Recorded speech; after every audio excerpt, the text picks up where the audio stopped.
welcome to a brand new episode of Gadget Nation with me, Adam Carruthers. And you know what? I'm back here at Publica. Very happy to be back here. It was just with some friends. Now I'm talking to you. Today's episode, really cool app and one of the most anticipated games of the year will all be shown. Gadget Nation starts now.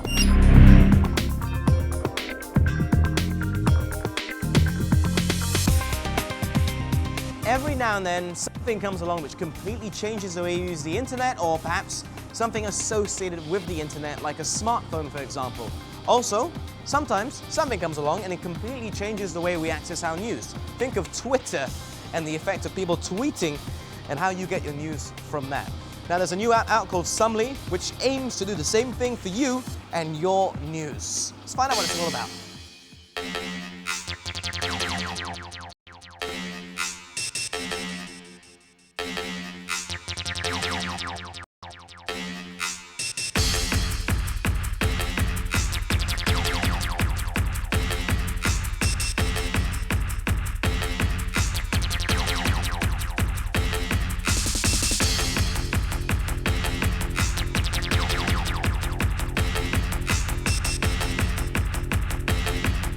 What time is it?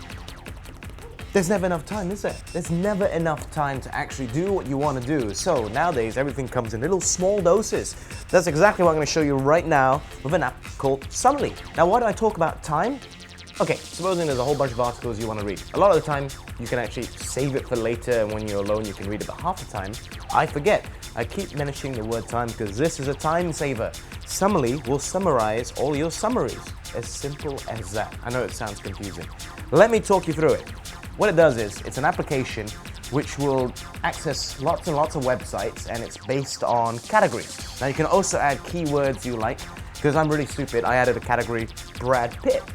Don't ask me why. But what it'll do is, it will go and it will source for all of the news that it can, and it uses an algorithm to search for it specifically. Now what's really cool is, it will draw up an article based on the category or your chosen word, and it'll put it into 400 characters on the screen for you. Now of course, you have the option of expanding it, but you just get a top line view of exactly what you need.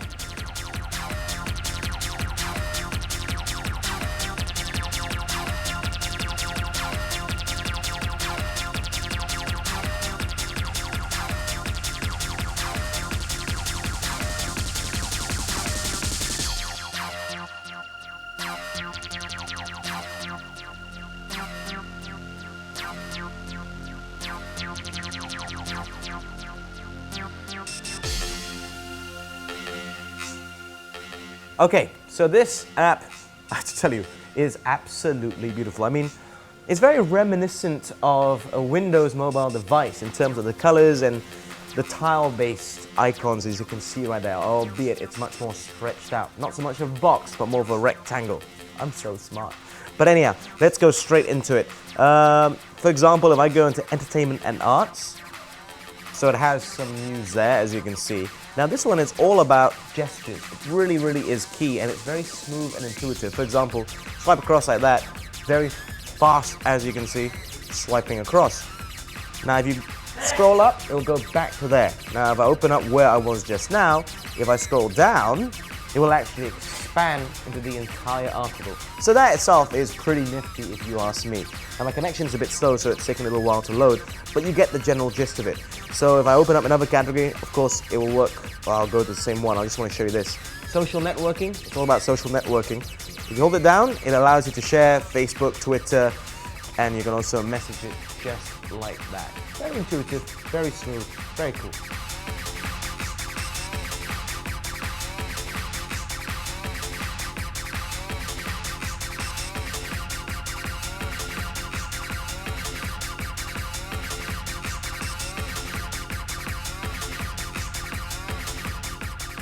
In closing, what do I think about this? What sets it apart above everything else is the algorithm. Now, a lot of people have tried to create basically a news aggregator, but this one works well. Put in whatever keywords you want. It already has various topics: fashion and style, entertainment and arts, Wall Street Journal, business, etc., etc. Also, I have to say, the interface, absolutely beautiful. Even when I'm looking at one article right here. It still looks very nice, tells me where the news source is from, and you can also expand it like I said early on. Now that really sets it apart. If you're constantly on the go, if you never have any time to sit down at your computer like that and start browsing all sorts of articles, this could very well be the solution for you. It allows you to expand on the really important articles you want, but also have a top line view of all the other stuff that you might miss in the future. Pretty nifty, do check it out.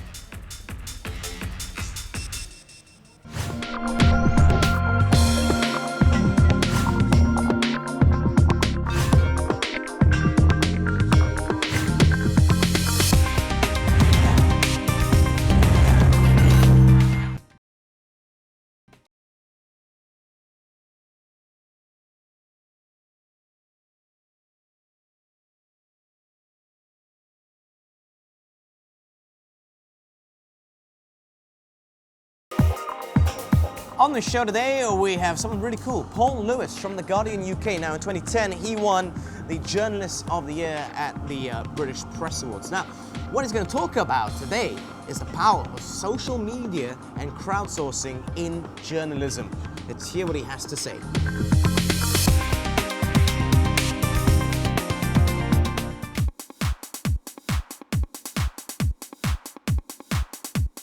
I think it's quite a complex question. You know, investigative journalism, there is no completely agreed term or definition, but I quite like the idea that it's, trying to find out something that someone doesn't want you to know. So you're finding information which isn't instantly available. There are arguments that, and they're quite valid arguments, that because of the market problems and decline in revenues for print newspapers in the UK, Europe and the US, there's less money for investigative journalism. The truth is that, while that is the case, I think the digital era is leading to a transformation in the way in which people do investigative reporting, and more importantly, the people who are doing it, who have the tools to do it and the skills and the knowledge. And increasingly we're seeing that it's not just paid journalists who are doing that, but other people are doing it as well.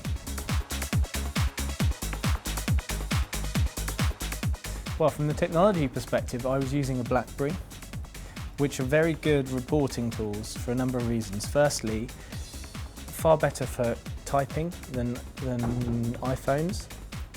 The battery lasts longer, which is crucial. If you're in a riot situation, night after night, continually through the night, you're having to work with no access to somewhere to recharge your phone. It's really good battery. And of course you can use it for emailing, video, pictures, tweeting, which is the first form of publication, and taking notes as well. So really the entire package, if you like, is just in that one phone. And I was using it both to kind of convey what I was seeing, but also to communicate with lots of other people who, particularly through Twitter, were helping inform my decisions about how to report and where to go, telling me when I made mistakes, giving me advice and guidance.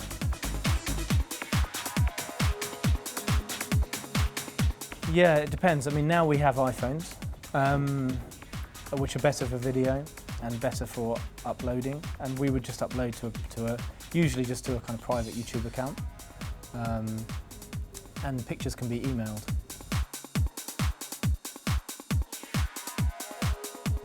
Yeah, there is trolling, but there was such a high quantity of feedback that they kind of get lost in the chorus of people who actually really want to help. And it was an immense help. I mean, I remember lots of occasions when I was stuck, not sure where to go. And if I'd been a journalist covering riots in the UK in the decades earlier, or the LA riots in the US, I would have had to chase plumes of smoke or chase ambulances to find out where the trouble was. And with this mechanism, I could just tweet, where is the trouble in, say, the North London borough of Hackney or Tottenham, and I would instantly get advice on where to go, and I can just plug that into my phone, into the map, and it tells me where to go. And usually that was quite reliable.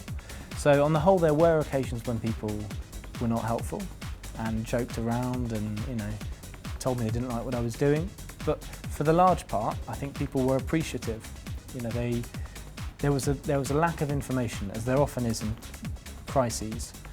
You know, big rolling news events, people thirst for information, and anyone who can provide them that, I think, provide a useful service, and people were grateful for that.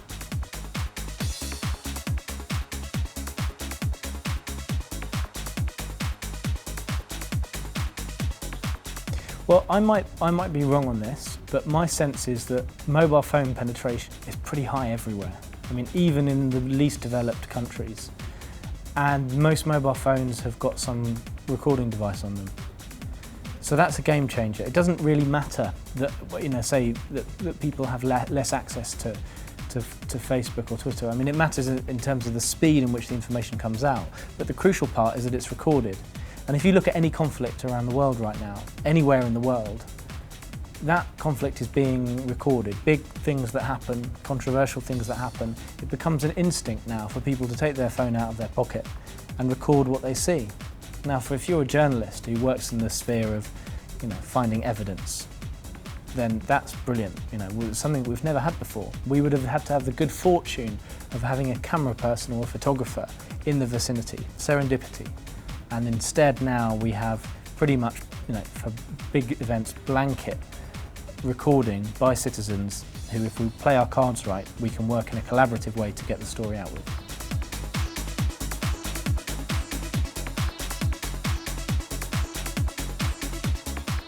I think the key is just to recognise how profoundly the industry is changing. And my sense is that in Asia, because newsprint circulation is staying quite high, is quite robust, and because we're not seeing the decline in revenues, which we're seeing in the US and Europe, maybe there's a feeling that things aren't changing so much. But I think actually the digital era has really transformed our industry. You know, our job is nothing like it would have been for previous generations, and it's still going to change a huge amount more. So I think the more agile we can be, the more responsive to change, probably the better for our careers, is my view.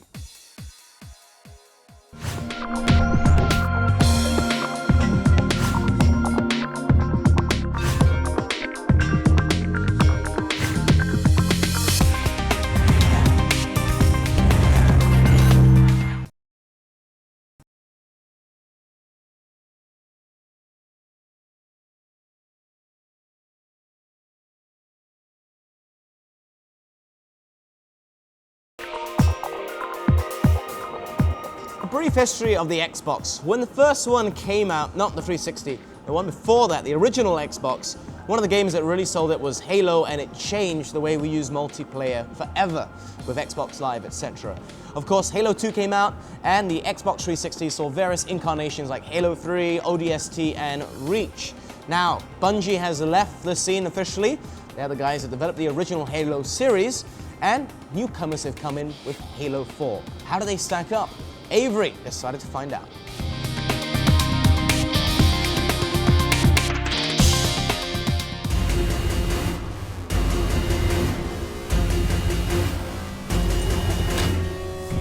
I was put into service 8 years ago. AIs deteriorate after 7. I will not allow you to leave this planet! Hey, I'm Avery Score. This is Cameron Gray, who has been specially deputized to aid me in this review of Halo 4, a game that many of you are probably already playing, and some of you are eagerly anticipating playing. Anyway, this time around, once again, you reprise your role as John 117, the Master Chief, aided by Cortana. Cortana has gone a little crazy, I think it's fair to say. She's gone rampant. So normally this has just been introduced as a fact, I wasn't aware of it, but AI started to deteriorate after 7 years, and Cortana is 8 years old, making her completely over the hill in AI terms, right? And so gradually the information that stores her huge artificial intelligence brain is eating away at her, which is perhaps even more interesting than the main plot itself. Cortana.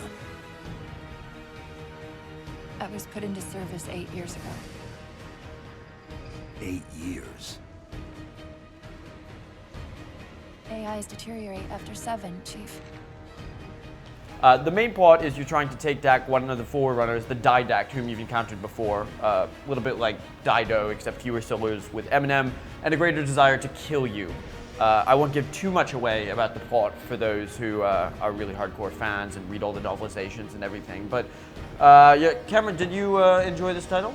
Halo 4 was an excellent game. I mean, I've been playing Halo for many, many years now, from the original Xbox to now the Xbox 360. Now, what's really great about this Halo 4 game is you finally get to find out where Cortana has come from and what her real position is in the gameplay. And I really enjoyed that. I don't know if I'm allowed to give away any spoilers here. I had a great time playing with you, despite your tendency to turn a game that looks like Logan's Run into Bogan's Run with your Leroy Jenkins running and gunning action. But I do feel that the combat has not evolved. You see what I did there? Yeah. Very much Very good. since the first game. In fact, it's devolved in certain aspects. I want to dual wield stuff all the time. Pretty much want to dual wield everything. I want to dual wield pelicans. I want like to have a pelican here, and just concentrate fire on a single dude. And saying that there was a downfall of the Pelicans being there's only one person that can really shoot. The side gunners can't really do anything. I was completely screwed throughout much of that little bit of gameplay that we just had. I'm sure you were having a great time. It was excellent. I was pretty much hanging on the side. You know, it was kind of like the Full Metal Jacket thing. If we'd had the Full Metal Jacket music, that probably would add a lot of dimension. True to form, as you'd expect from the Halo game, there are a lot of great vehicular sequences and set pieces that have a lot of meat that you can sink your teeth into. One such passage for me was when we were in that just ridiculously huge tank in the desert. You know, it's the desert because, you know, I felt kind of parched around the lips, my hair was frizzing, but I was having a great time. We had a huge stockade of weapons in there, and Cameron and I would make these forays out, you know, pick up a few guys, come up with a strategy, sort of zoom around the same rock with multiple ghosts, high five on the way, and just sort of go in guns blazing. And that's, to me, Halo at its best, when you're able to just really get in the thick of the action and enjoy a moment with a buddy. However, I wouldn't go so far as to bring the game online because I hate people I don't know. I hate most of the people that I do know. So Cameron feels differently. The online multiplayer is absolutely excellent. First of all, Halo's now brought out loadouts similar to what you'll find in Call of Duty. You can pick your main weapon, your secondary weapon, something like a jetpack or a shield, plus a couple of other perks, whether you want to have unlimited running or just reload faster, and it's absolutely excellent. Going with that and having a headset, yelling at all your friends and trying to, you know, get the flag first or whatnot, it is just absolutely brilliant gameplay. And saying that, it takes a little bit to get used to because generally, you know, you're not really used to loadout sequence in Halo. That's more of a, like I say, That's more of a Call of Duty thing. Yeah. Plus, I have unlimited running in real life. That's a real thing. I can just run forever. But that's a good thing about Halo is that you can play it any way you want. There's so many possible ways to play this game and to enjoy it. Whether you enjoy the co-op, the online multiplayer, you can even waste time in the Forge. That there's really something for everyone, I would say, in a Halo game. Now, what's really good about this game is that every few weeks or so, they're actually bringing out new campaign missions. That's right? great. So as long as you got your live account, which does cost a little bit, every few weeks you're getting new campaign missions, which is something new for everyone. So just start entering random numbers and letters on the live account sign-up page and see if you get lucky. That's exactly right. Maybe you get an Xbox Live subscription. Maybe you get a free holiday. I don't know. Could happen. Could be you. But anyway, I was rather recalcitrant to play yet another Halo title. I've played every single one, and over the years my interest has waned, but I will say that the quality of the experience that we had really did sort of spike things up again for me. That said, in terms of the presentation, I will say that even you, Cameron, would have to admit that the graphics engine is knocking on a little bit at this point. It is getting a bit old. I mean, they've done a lot of work on Master Chief and his armor, but comparing it to a lot of other late games at the moment, it's not really getting there, which is a shame. No, I mean, if you put that side by side with other, you know, with Crysis, yeah, no comparison. With a Far Cry, no comparison. It does have these cool sort of stylized visuals, but again, it's very Tron-like. There's sort of these beams of light through most of the levels. You do have some outdoor levels, which I think are much more successful ultimately. But in terms of a graphical and presentation standpoint, it really can't go toe-to-toe with some of the more modern shooters. That said, it does have its own visual style, the cutscenes look great, and even though the characters are comparably low poly, they are expressive, and you do care about them, especially Cortana as she goes, you know, slowly, completely nuts. So it is engaging despite the low quality of the visuals. I don't know, I would say all in all, this is a very strong entry in the Halo franchise. This does, as Cameron was saying, give you a huge more amount of background on Cortana, who's someone who's followed you throughout your missions. And all in all, probably the only thing that you really had to hear about this is that the new Halo's out! Ah! I could have just done that and we could have been running to the store for the rest of the episodes. But That would have been good fun. yeah, it would have. Well, Cameron, thank you for coming on the show and thank you for helping me out with your expertise on the No problem. online. It's cool. And go grab Halo. See you next week. Marking. Impact predicted 77.8 kilometers due north.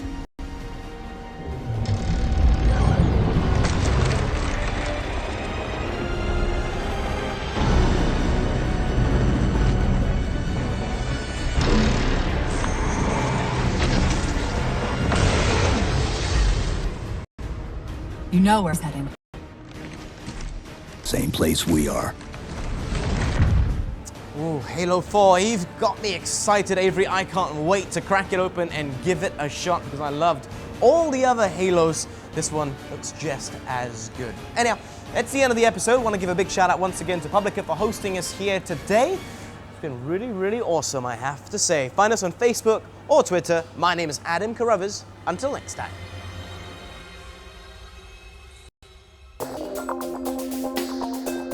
Gadget Nation contest is back. We have 2 units of Asus Padphone with Padphone Station to give away. There will be 2 rounds of questions this week and the next. The questions for this week are: name us one of the products featured in Gamer Station in Season 7, Episode 10. The episode first broadcast on October 5th, 2012. Second question: name us 3 products that Gadget Nation featured in Season 7, started from August 3rd, 2012 to November 9th, 2012. Answer all 2 rounds of questions and complete the slogan, I am a fan of the Asus Padphone because, in not more than 25 words. Send in your entries to gngadget@astro.com.my before 11:59 p.m. on December 20th, 2012. Terms and conditions apply.